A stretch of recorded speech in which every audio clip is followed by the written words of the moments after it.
So now what we're going to talk about is what we do here almost every day. This is our most common immediate extraction with the implant case. It's the lower first molar. And so this is the stepwise technique. There's a 50-year-old white female with chronic pain, deep caries, and a failing root canal tooth. She's unresponsive to Cleocin and amoxicillin for salvage of her root canal and did not want to attempt another salvage. And in fact, this tooth was beyond repair, which you'll see. The good part of her medical history is that she's a non-smoker. So here is our finished product slide where she's there and happy. Inside her mouth, this is what she had when she came in. And this is a tin can temporary that her dentist had fabricated over her. On the x-ray, you can see this is what things looked like here.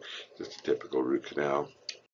Okay, taking that crown off though, you can see she had this edematous and swollen gingival margin and a hopeless tooth there. This, you'll see later, this recession could not be fixed on an immediate basis and wasn't addressed.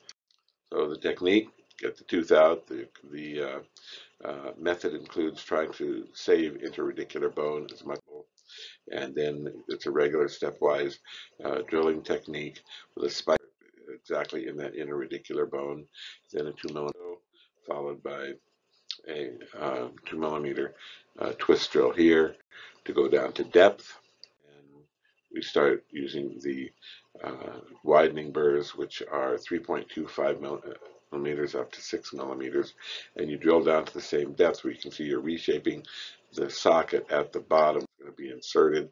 This is 4. This is up to 6 millimeters here. So what you see as you've gone through your sequential drilling is from 3.25, 4, 5, and 6 millimeters. At that point, you take what's called your trial sizer, which is a dummy, the exact shape and size of the implant you're going to put in. Stick it into the wound. Make sure that you've got directional, your right dead center and upright. And then you place things as is shown here. And you can see that you're going to be below the gingival margin with the sizer, so you should be with your implant also. The implants these days come with either a smooth collar or a non-polished collar. We're using the T3 model right now, smooth collar like that. Use your drill to place the implant up to 50 Newton centimeters, and at that point you need to hand tighten it with this small wrench, and you get it down below the gingival margin by about 3 millimeters. At that point, you add a N-code healing abutment, and these are excellent for the healing period as well as used for taking impressions or scanning once integrated. You suture the wound, cinching up the gingival tissue tightly around the end abutment. Take your post-op x-ray, which you can see your implant is here from the bone margin downward, and then you've got your N-code healing abutment above. This is the classic case we do every day. This was the start. This is the finish. It's more complicated cases where you're going to put in multiple implants simultaneously with multiple extractions. This woman here, 63-year-old lady with a retired nurse, sent for crown lengthening on 2 deeply decayed molars on the right side, numbers 30 and 31. Prognosis for that procedure long-term, poor. And so she opted for immediate implant reconstruction following extraction. You can see if you look in her mouth along the gingival margin, particularly tooth number 30 has a huge crevice underneath it, and even less so on tooth number 31. So radiographically, you can see that she has a huge carious lesion here and some breakdown distally on that tooth there.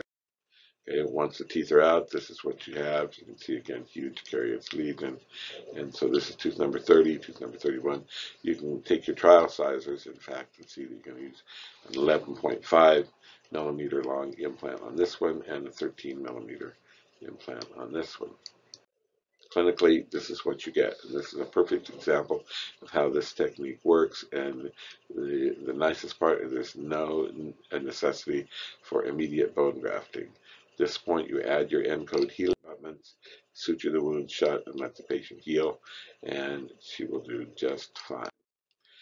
And you can see that there's a gap between the bone and the sides of the implant into which bone will automatically go. show you that in another case in just a minute. Here's another one where instead of being side by side, the implants are failing root canals on the right and left side, numbers 19 and 30. And this is, again, getting the teeth out as atraumatically as possible, preserving intraradicular bone. You don't have to preserve it if you lose it. You can still do the procedure. It's just nicer to start with it. Here's with the trial sizer in place.